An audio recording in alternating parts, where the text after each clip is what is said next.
चलो गुप्त काल। तो सबसे पहला सवाल ये है कि गुप्त काल की शुरुआत कहाँ हुई या गुप्त काल कैसे शुरू हुआ। तो आप लोग को पहले लिखवाया जा चुका है इसका टाइम पीरियड। थोड़ा सा डीप हम लोग जा रहे हैं क्योंकि अब एग्जाम का समय करीब आ रहा है, खास करके 12। ठीक है, तो गुप्त काल की शुरुआत जो है ये होती है कुषाण साम्राज्य के खंडहर से। तो गुप्त काल का जो उद्भव है वो कहाँ हुआ है? कुषाण साम्राज्य का खंडहर से। कोई कंफ्यूजन नहीं। तो ये माना जाता है कि जो गुप्त थे ये कुषाणों के सामंत थे। कुषाणों के क्या थे? सामंत थे और जाति से वैश्य थे, बनिया थे। ठीक है, गुप्त जाति से क्या थे? वैश्य। ठीक है, अब आते हैं कि गुप्त काल को स्वर्ण युग क्यों कहा जाता है। अब आप कहेंगे कि बहुत पैसा था, सोना का सिक्का चलाया गया था, या बहुत अमीर था, बहुत बिजनेस होता था। तो भाई मौर्य काल में भी बिजनेस होता था, उसमें पैसा कमी था क्या? मुगल साम्राज्य इतना विस्तृत था। फिर मुगल काल में चले जाइए, वो भी समृद्ध था। तो बात यहाँ समृद्धि पैसे से नहीं है। गुप्त काल को स्वर्ण युग इसलिए कहा जाता है कि यहाँ पे शैक्षणिक विकास हुआ। गुप्त काल में दुनिया के सबसे बड़े बड़े अच्छे अच्छे यूनिवर्सिटी बनाए गए, चाहे वो नालंदा विश्वविद्यालय हो, तक्षशिला विश्वविद्यालय हो, विक्रमशिला विश्वविद्यालय हो। गुप्त काल में शून्य की खोज हुई। गुप्त काल में कई खगोलीय खोज की गई।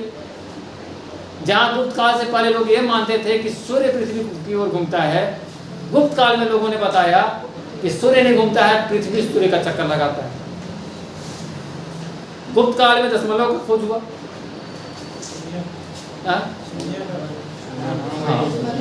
तो कहने का मतलब है कि गुप्त काल जो है सांस्कृतिक उपलब्धियों के कारण स्वर्ण युग माना गया। गुप्त काल को सांस्कृतिक उपलब्धियों के कारण स्वर्ण युग कहा गया। कोई कंफ्यूजन? अब इसकी राजधानी कहाँ है? तो इसकी दो राजधानी है। एक तो था पाटलिपुत्र, शुरू से बनाया गया। जब से श्री गुप्त जो है इसका स्थापना करते हैं तब से इसका मुख्यालय पाटलिपुत्र था। दूसरा राजधानी बनता है उज्जैन। जब चंद्रगुप्त की बेटी प्रभावती का शादी रुद्रदमन से होता है, जो ब्राह्मण था, उसके बाद उज्जैन राजधानी बनती है। तो गुप्त काल का, गुप्ता अंपायर का दो राजधानी। ठीक है, एमसीक्यू में या सब्जेक्टिव में आपको याद रहेगा, एक पाटलिपुत्र पटना और एक उज्जैन। क्लियर है? महाकाल के जहाँ दरबार है। अब आते हैं कि श्री गुप्त को माना जाता है संस्थापक। गुप्त काल का संस्थापक कौन था? श्री गुप्त था। और वास्तविक संस्थापक कौन था? चंद्रगुप्त प्रथम। चंद्रगुप्त मौर्य नहीं, चंद्रगुप्त प्रथम। तो श्री गुप्त को महाराज की उपाधि दी गई। श्री गुप्त को किसकी उपाधि दी गई? महाराज की। और उससे उन्होंने एक मगध में मंदिर का निर्माण कराया। मगध में मंदिर का निर्माण कराया। उस मंदिर का नाम क्या था? उस मंदिर का नाम था मृग सिखवन। क्या नाम था? मृग सिखवन। और ये जानकारी देता है एक विदेशी यात्री इत्सिंग। इत्सिंग के अनुसार श्री गुप्त ने मगध में एक मंदिर का निर्माण कराया जिसका नाम था मृग सिखवन। और उसके लिए 24 गांव दान दिए। कितना गांव? 24 गांव। 24 ग्राम को दान दे दिया एक मंदिर बनाने के लिए। अब इससे ही अनुमान लगा सकते हैं कि यह मंदिर कितना विशाल होगा। जिस मंदिर को बनाने के लिए 24 गांव दिया गया हो, वो आप समझ सकते हैं कि मंदिर कितना विशाल होगा। 24 ग्राम। तो ग्राम मतलब क्या होता है? वजन। सही है, ग्राम का। अब श्री गुप्त का उत्तराधिकारी बनता है घटोत्कच, लेकिन उसका कोई विशेष योगदान रहा नहीं है गुप्ता एम्पायर में। उसके बाद एंट्री होती है चंद्रगुप्त प्रथम की। अब यहाँ देखिए, चंद्रगुप्त प्रथम और चंद्रगुप्त मौर्य दोनों अलग।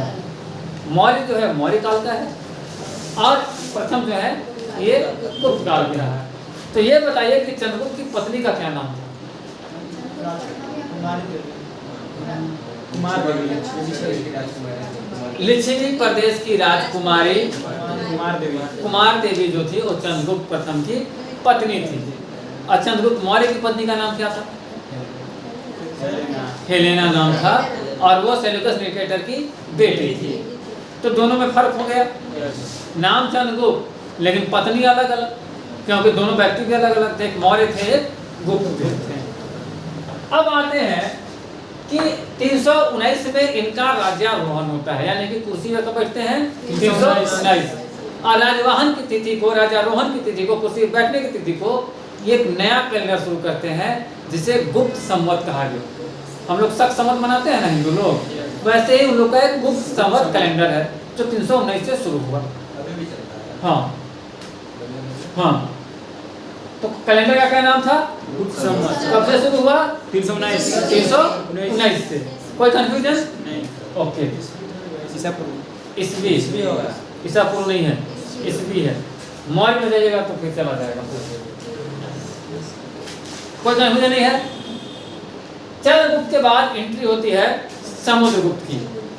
तो समुद्रगुप्त को आप पूछेगा आपसे कि इनका उपनाम बताइए, तो खट से बताइएगा कि इसको भारत का नेपोलियन कहा गया। लेकिन भारत का नेपोलियन इनको बाद में कहा गया, इनके बहुत सारे उपनाम समुद्रगुप्त। क्या क्या थे? अब एमसीक्यू में आ गया कि इसमें समुद्रगुप्त किसे कहा गया? मास्टरवा तो कहले रहे कि भारत के नेपोलियन है, ये कहाँ से ससुर आ गया? मास्टरवे करिए ये। तो इसके लिए आपको जानना चाहिए कि समुद्रगुप्त का नाम था लिच्छवी दौहित्र, क्योंकि उनकी माँ लिच्छवी की राजकुमारी, तो लिच्छवी दौहित्र कहा गया समुद्रगुप्त। उनको कहा गया कविराज, क्योंकि वह अच्छे कवि भी थे। उनको कहा गया धर्मी बंद, क्योंकि वो धनुधर भी थे। उनको कहा गया परम भट्टारक, क्योंकि वो योद्धा भी थे। ये 4 उपनाम पहले से थे। उसके बाद क्या होता है कि वो युद्ध लड़ते हैं। भाई राजा का काम क्या था? साम्राज्य विस्तार करना, और साम्राज्य विस्तार करने के लिए भाई युद्ध लड़ना पड़ेगा। इन्हें मारो, इन्हें मारो, मारपीट करते रहो, काटपीट करते रहो। तो ऐसे युद्ध लड़ते लड़ते क्या किए कि 21 राज्य जीत गए। कितना राज्य? 21 राज्य जीत गए। 21 में 9 आर्यावर्त और 12 दक्षिण वर्त, यानी कि दक्षिण भारत के 12 राज्य और 9 आर्य शासकों को हराया। जब 21 को राजा को हरा दिए तो वो अंग्रेज आया। उसको सुना कि अरे बाप रे बाप, तो 21 को राजा का हरा दिया। तो बोका को पता नहीं था कि इंडिया में ढेर ऐसे लोग हैं। तो उसको याद आ गया नेपोलियन। तो कहा कि नहीं, समुद्रगुप्त जो है जो नेपोलियन टाइप के हैं, इसको भारत का नेपोलियन कह दो। तो गधा का नाम था विंसेंट स्मिथ। विंसेंट स्मिथ ने कहा, विंसेंट स्मिथ ने कहा कि समुद्रगुप्त जो थे वो भारत के नेपोलियन थे। अब आपसे क्वेश्चन पूछेगा, क्वेश्चन ये पूछेगा कि क्या समुद्रगुप्त की तुलना भारत के नेपोलियन से करना न्याय संगत है? तो आपको लिखना होगा नहीं है, क्योंकि समुद्रगुप्त पहले आए और नेपोलियन बाद में आया। तो जो पहले आता है उससे कंपेयर किया जाएगा ना, जो बाद में आएगा उससे कैसे कंपेयर होगा? समुद्रगुप्त जब कांड उंड कर दिए, इनके बाल बचा क्या वो कांड करके मुंह गया, तब नेपोलियन का जन्म हुआ और उसका कंपेयर इनसे किया जा रहा है। तो ये न्याय संगत, तर्क संगत बिल्कुल प्रतीत नहीं होता है। ये अलग बात है कि विंसेंट स्मिथ का एक गधा था जो ससुरा कंपेयर करके चला गया, आप लोगों को पढ़ना होगा। तो कंपेयर कौन किया था? हाँ, तो विंसेंट स्मिथ लिखना है, गधा मत लिख दीजिए। ऐसे तो था लेकिन लिखना नहीं है, आंसर में गलत हो जाएगा। ठीक है, अब आते हैं गोल्डन कॉइन, इसको अंग्रेजी में कहते हैं स्वर्ण मुद्रा। ठीक है, तो गोल्डन कॉइन जो है वो बहुत प्रकार के थे समुद्रगुप्त के टाइम में, यानी कि सिक्का तो एक ही था लेकिन उसमें चित्र जो है वो बनाया हुआ था बहुत रंग। एक्चुअली सोने के सिक्के भारत में कुषाणों ने चलाए थे। ठीक है, तो ये कुषाण के सामंत थे, तो सोना का सिक्का ही चल रहा है। तो स्वर्ण का सिक्का में गरुड़ का प्रकृति बना हुआ था, गरुड़ का प्रकार का कृति बना हुआ था। गरुड़ भगवान विष्णु के जो वाहक हैं, धनुधारी तीर धनुष वाला बनाया हुआ था। परशुराम भगवान वाला जो था। फिर अश्वमेध घोड़ा, फिर व्याघ्रन बाण, और एक में तो बीना बजा रहे थे समुद्रगुप्त। तो 6 प्रकार के सिक्कों का प्रमाण समुद्रगुप्त के टाइम में मिलता है, और सभी सिक्के गोल्ड के थे, सोने के थे, स्वर्ण के थे। क्लियर है? कोई कंफ्यूजन? ओके। अब इसके बाद समुद्रगुप्त से वो राजा भेंट करता है। स्वाति को सर्दी हो गया लगता है फिर से, इसीलिए बोलते हैं कोल्ड ड्रिंक मत पिया करो। हम देखे थे कि गिरवा स्कूल के बाहर खड़ा हुए तो मनन्नी पी रही थी। है तो श्रीलंका के राजा का नाम है मेघवर्मन। वो समुद्रगुप्त से परमिशन मांगता है कि हमको एक बौद्ध मठ बनाने की अनुमति दी जाए, और ये बौद्ध मठ बनाने की अनुमति देते हैं, और श्रीलंका में बौद्ध मठ की स्थापना समुद्रगुप्त के आदेश के बाद होती है। कोई कंफ्यूजन? मादा पी लेते हैं तराश दो।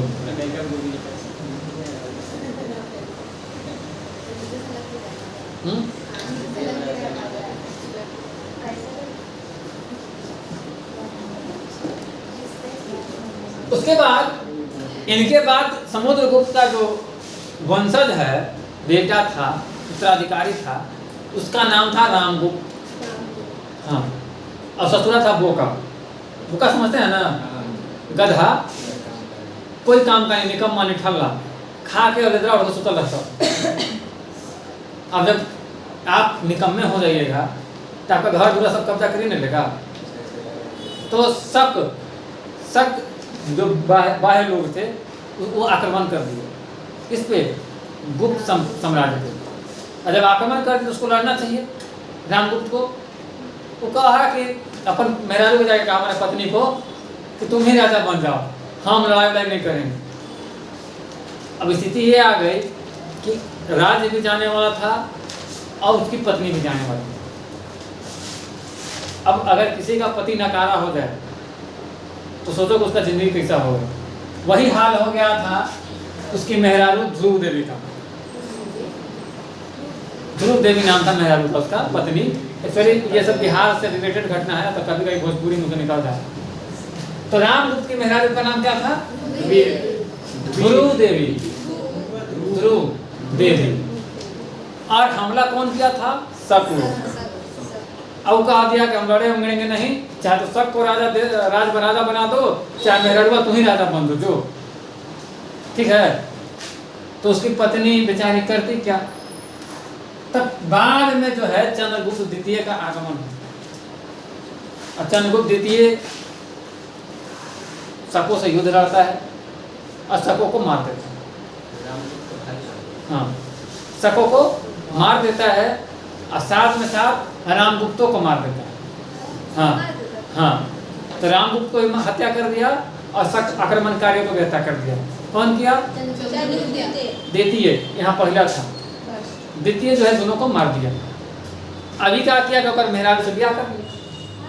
हाँ, पहले तो यह नियम था ना कि राजा को अगर आप मार दिए तो उसकी पत्नी को कहाँ छोड़िएगा, तो पत्नी से ब्याह करना पड़ेगा। तो चंद्रगुप्त द्वितीय जो है रामगुप्त की पत्नी से ब्याह कर दिया।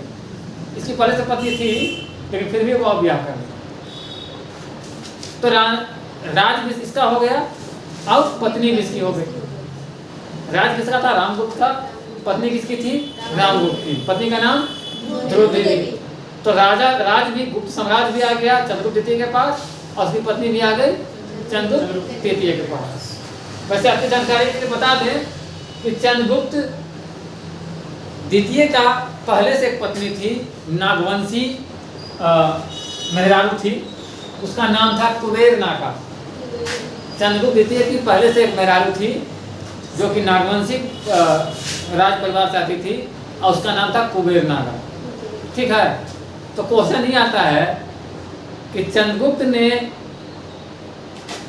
विजय का जो जीत हुआ उसका पत्नी और राज प्राप्त किया ना, सबको हराया, रामगुप्त को मारा, उसकी पत्नी से ब्याह कर लिया।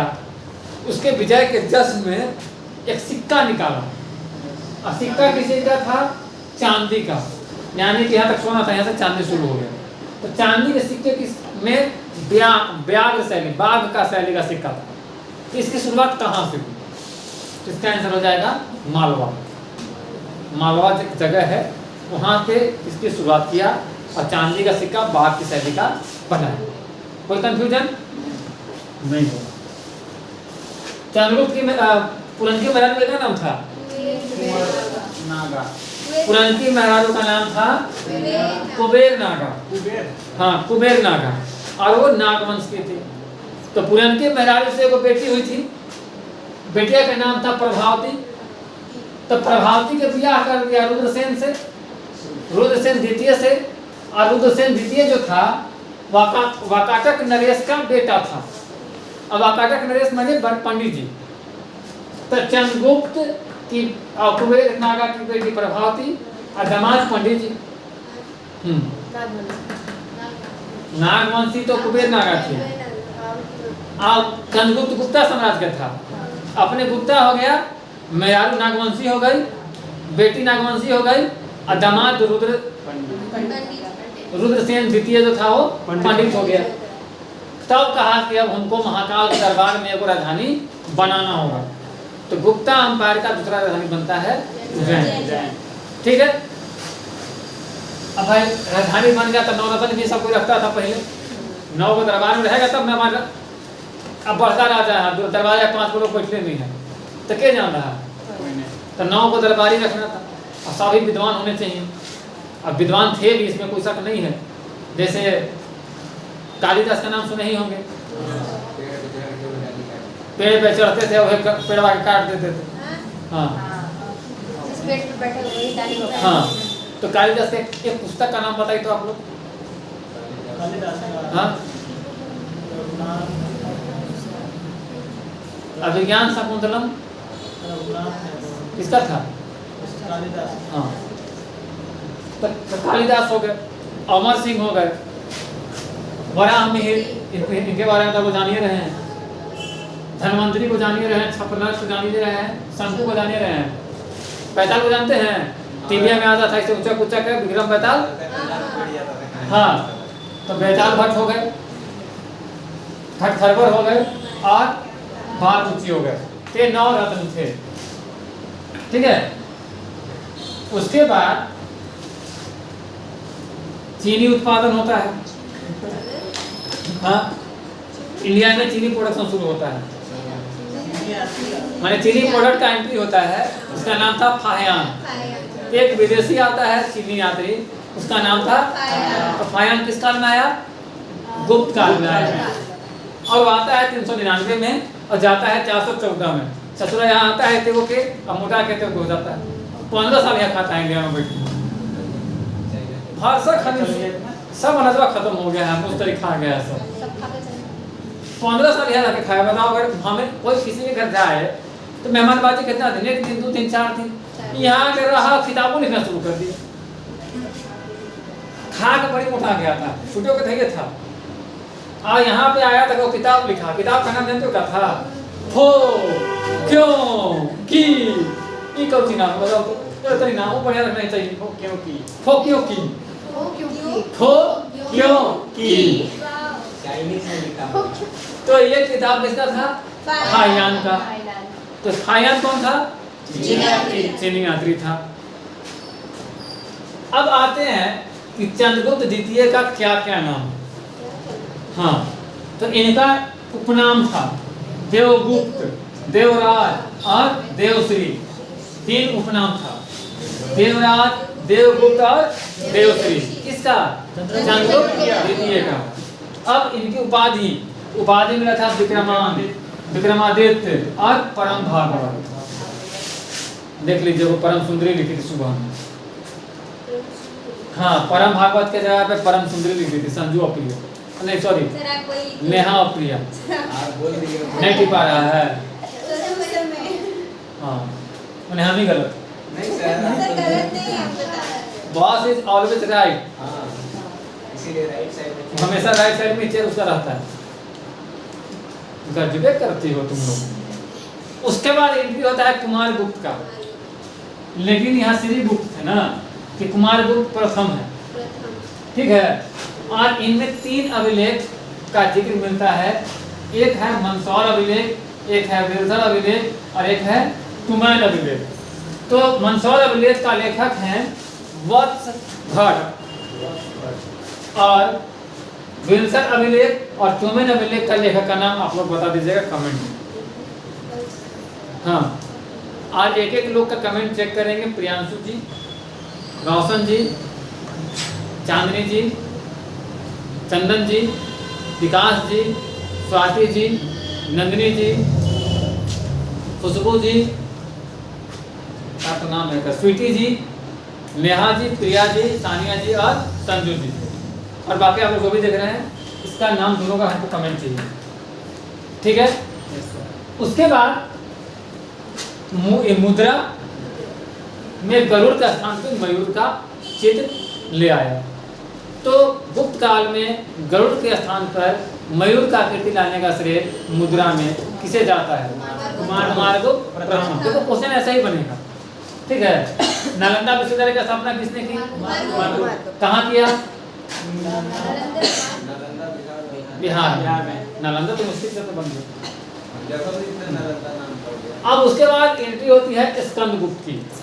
स्कंदगुप्त भितरी स्तंभ लेख, माने भितरी स्तंभ लेख से पता चलता है कि स्कंदगुप्त के कालखंड में हुनों का आक्रमण हुआ था। हुन माने बाहरी, हुन को जानते हो पहले क्या करता था? मलेच्छ। हाँ, अरे गंदा संदा रहता था ससुरा। हाँ, जैसे आप लोग गंदा घर में रहोगे ना, मम्मी तो नहीं, आज के जनरेशन में मम्मियाँ तो व्हाट्सएप चलाती हैं, इंस्टा चलाती हैं। पहले की जो दादी माँ होंगी ना, हम लोग आखिरी जनरेशन के हैं जिनकी मम्मी आज तक इंस्टा व्हाट्सएप पे नहीं। हम लोग आखिरी जनरेशन के हैं जिनकी मम्मियाँ अभी भी इंस्टा व्हाट्सएप पे नहीं। तो नई मम्मियाँ तो नहीं बता पाएंगे, पुरानी मम्मियों के सामने अगर गंदा संदा रहो ना तो तुरंत कहेंगे कि मलेच्छ से रहते हो, नहाना बात नहीं है ना, एक दिन मत नहाइए तो, या फिर लेट से नहाइए तो भी बोलेंगे। हाँ, जैसे स्वीटी तुम्हारा कभी कभी सरसों बनी नहाती है, अब तुम्ही ने बताया, हमको थोड़ी पता थोड़ी होता है। हाँ, कैसे होता है? मम्मी बोली जाओ लगे ना नहीं नहाएंगे तो बोलेगी। ओह, तो ऐसा होता है कि इनको नहाना पड़ता है। अरे अब जाते तो बोलेगी तो नहीं, ठीक है। तो ऐसे थोड़ी ना, अरे ऐसे थोड़ी करती हो, पढ़ लो भी। पढ़ लो। हाँ, ठीक है। तो भीतरी अभिलेख जो मिला ना, उसमें बताया गया कि स्कंदगुप्त के कालखंड में हुनों का आक्रमण हुआ था, ठीक है। और उसके बाद जूनागढ़ अभिलेख मिला। तो जूनागढ़ अभिलेख जब मिला तो जूनागढ़ मोटी पतलू है। अच्छा, तो जूनागढ़ अभिलेख जब मिला तो वहाँ पे ये बताया गया कि जब हुन आक्रमण किए थे ना तो वो विफल हो गया था, ठीक है। और उनको क्या कहा गया? मलेच्छ कहा गया, ठीक है। तो अच्छा, सुदर्शन अभिलेख का पुनरुद्धार किसने करवाया? ये क्वेश्चन एमसीक्यू हमको लगता है कि 24 में आया था या 23 में, 26 में बहुत ज़्यादा पॉसिबिलिटी है कि सुदर्शन झील का पुनरुद्धार किसने कराया। तो ये स्कंदगुप्त ने कराया था और इसकी जानकारी मिलती है जूनागढ़ अभिलेख में। तो ये इंपॉर्टेंट पॉइंट है, आप लोग लिख भी लीजिएगा। सौराष्ट्र के गवर्नर के पद पर पर्णदत्त के पुत्र चक्रपालित को स्कंदगुप्त बनाता है। यानी सौराष्ट्र का गवर्नर किसको बनाया? चक्रपालित को। चक्रपालित का बाप का नाम था पर्णदत्त। हाँ, अरे भाई सब कुछ गवर्नर तवर्नर जितना आजकल सब वहीं से चला आ रहा है। तो तुमको बताएंगे, देखो आता है अपना पद था। अरे तो पार्ट 1 है। स्कंदगुप्त के बाद बहुत सारे नकारे निठल्ले राजा बने, ठीक है, जो कि अपने सत्ता को नहीं संभाल पाए। एक कहावत है कि बाप का प्रॉपर्टी सबको नहीं संभालता, ठीक है। कुछ लोग आते हैं, बुलेट चलाएंगे, साइलेंसर निकाल के 4 वो तड़का झड़का घूमेंगे, पानी पूरी खाएंगे, सिगरेट पिएंगे, गर्ल्स हैं तो मेकअप वेकअप लगाएंगी, मम्मी पापा का पैसा उड़ाएंगी, काम खत्म। जैसे मेरी बात इतने लोग पढ़ रहे हैं ना, बहुत लोग ट्यूशन सिर्फ रोड नापने आते हैं, घर से यहाँ आना है, रोड नाप के यहाँ से घर से आना है, क्योंकि अगले दिन अगर क्वेश्चन पूछ दें सर नहीं याद, अभी हम पूछ रहे थे लड़का लोग से नर्मदा बचाओ आंदोलन क्या है, बताए थे सर। तो पता नहीं है। हाँ बताए थे बस। चिपको आंदोलन पूरा पता है, लेकिन हम जो देखे थे वो बताए नहीं। चिपको आंदोलन लड़के लोग से पूछे तो दिमाग में सब चिंगम की तरह छुपा गया, याद नहीं आ रहा है। तो कहने का मतलब है कि वैसे राजा भी होते थे, उनका नाम अगर आप सुनना चाहते हैं तो पुरुगुप्त, वैन्यगुप्त, नरसिंहगुप्त, सवालादित्य, कुमारगुप्त तृतीय, भानुगुप्त और बुद्धगुप्त, ऐसे बहुत सारे राजा हुए जो कि गुप्त काल को के स्वर्ण काल को नहीं संभाल पाए और उसका पतन हो गया। अब आते हैं कि एरन अभिलेख किसने लिखा है। तो एरन अभिलेख लिखे थे भानुगुप्त, और सबसे पहले एरन अभिलेख में ही सती प्रथा का जिक्र मिलता है। सती प्रथा समझते हैं ना? ये भानुगुप्त राजा वाले हाँ वो लिखे थे। हाँ। तो एरन अभिलेख जो है भानुगुप्त के समय में लिखा गया और सती प्रथा का जिक्र इसी में मिलता है सबसे पहले।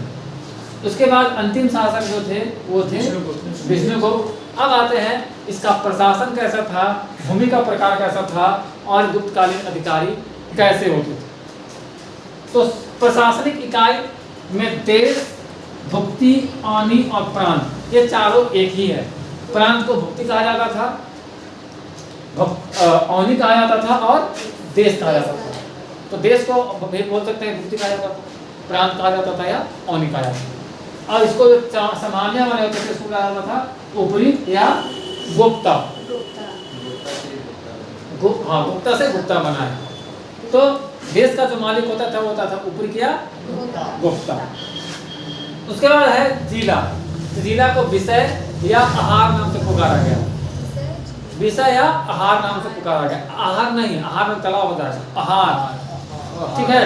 और अ में आ कर लगा दोगे तो खाने वाला आहार हो जाएगा, इसलिए आहार, ठीक है। तो आहार नाम से पुकारा गया। तो इसके मालिक विषयपति। अब यहाँ सब कहेगा कि सब्जेक्ट मैंने हिंदी, अंग्रेजी, हिस्ट्री, उर्दू, ऐसे थोड़े होता है।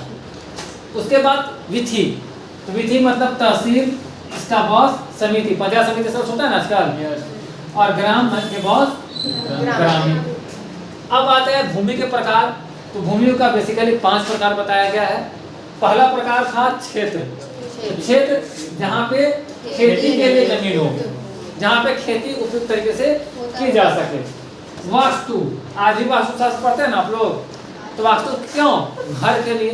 तो वास्तु ऐसी भूमि को कहा गया जहाँ वास करने योग्य भूमि हो। वास करने योग्य भूमि से बना है वास्तु, यानी कि कहाँ पे चूल्हा होना चाहिए, कहाँ पे पानी होना चाहिए, ये आप जब रहिएगा तो आपको वहाँ पे पता होना चाहिए। हाँ। तो इसी वास्तु से बना है वास्तु शास्त्र। खील। खील, खील ऐसा जगह है जहाँ पे भूमि तो है लेकिन वहाँ पे ज्योति नहीं जाती। उसके बाद है अप्रहर, यानी कि जंगल, ऐसा जंगल जहाँ कभी जोता नहीं गया हो, ये जंगली बिना जोते भूमि। और एक है गोचर। तो पशुओं का चारा करने के लिए जो बनाया जाता था उसको बनाया जाता था गोचर, ठीक है। आजकल हम बोल देते हैं ग्रह गोचर। तो ग्रह मतलब जो भी ग्रह है और गोचर मतलब चारागाह, ठीक है। अब आते हैं गुप्तकालीन अधिकारी। तो गुप्तकालीन अधिकारी में सबसे बॉस होता था, प्रांतीय अधिकारी होता था, उसको बोला जाता था कुमारा मात्य, ठीक है। और सेना का जो अधिकारी होता था, सेना का जो हेड होता था, उसको महाबलीधिकृत या महासेनापति कहा गया। क्या कहा गया? महासेनापति या महाबलीधिकृत। उसके बाद महादंडनायक होता था, जिसका काम था युद्ध के समय में और अन्य समय में न्याय करना, यानी कि न्याय मंत्री था। महादंडनायक को बोला गया न्याय मंत्री। महासंधि विग्रही, यानी कि जो अपने राज का शक्ति बढ़ाए और किससे दोस्ती रखना है, किससे दुश्मनी रखना है, विदेश नीति को तैयार करे। इसीलिए यहाँ संधि भी है और विग्रही भी है। दोस्ती भी किससे करना है, विग्रह भी किससे करना है, दोनों वही तय करेगा। उसके बाद था दंड पासिक यानी कि पुलिस अधिकारी को दंड पासिक कहा गया। ठीक है, पुलिस अधिकारी को दंड पासिक कहा गया।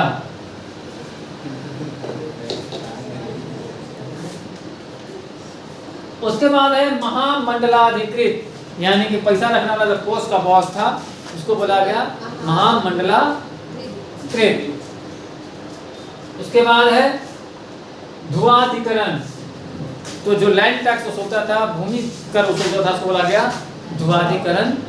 और महापटलिक प्रारूप समिति, यानी कि जो लेखा जोखा रखता था, जो हर चीज़ों को सजा कर रखता था, अभिलेख को रखता था, उसको बोला गया महापटालिक। अग्रहारी का काम क्या था? दान विभाग, जितना दान आ रहा है उसका अधिकारी। उसके बाद है कर्मिक, तो भूमि का अभिलेख, भूमि का जमीन का कागज को जैसा वो सीओ होता है ना अभी अंचलाधिकारी, वैसा टाइप का था। न्यायाधिकरण, तो भूमि का जो विवाद होता उसके लिए एक न्यायाधिकरण बैठाया गया था। पुरपाल, नगर के प्रमुख बोलते थे पुरपाल, जो नगर का हेड होता था, नगर का मुखिया होता था। अब हम लोग बोलते हैं नगर अध्यक्ष, चेयरमैन, मेयर, महापौर, उसमें बोलते थे पुरपाल। और उसके बाद है पुस्तपाल, यानी कि कार्यालय अधिकारी को बोलते थे पुस्तपाल। ठीक है, मिलते हैं अगले क्लास में इसके पार्ट 2 के साथ। फिलहाल आप लोग कमेंट कीजिएगा। अब बाय बाय, ठीक है ना।